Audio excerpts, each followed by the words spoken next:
So guys, let's take a look at what we are going to be expecting for the day on our gold.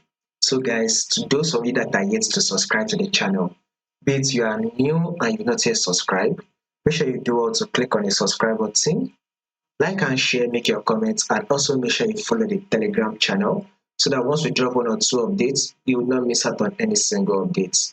You will find the link to the Telegram in the comment section. Now, pay attention to this movement right here on our gold. You can see that our trend right here on our gold is literally on a downtrend move. Remember, this is the current trend. Although the overall trend, the main trend is an uptrend move. This is the overall trend and the main trend. It is an uptrend move.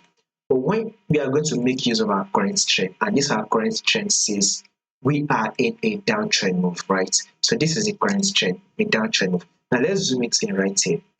This is your low, and this is your lower high, right? Market was able to drop again to form a new lower low. Here comes the what? The pullback, which is the lower high. Now, with what market is doing right here, market is dropping, so we would expect that drop to continue till it is able to take out this low, thereby giving us a new lower low. So, guys, a bearish move for the day is what we should be expecting on our goal. So, if you are not yet in the sell, you can go in for the sell because market will still drop. Now, pay attention to this moment right here, guys. This is a multiple rejection zone right here.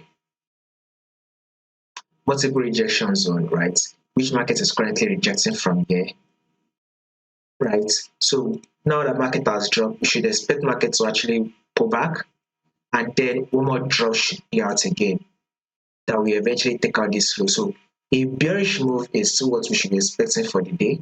If there will be any changes to this prediction, I'll make sure I do the update and let you guys know. So make sure you subscribe, make sure you like and share, make your comments, and also make sure you follow the Telegram to stay updated.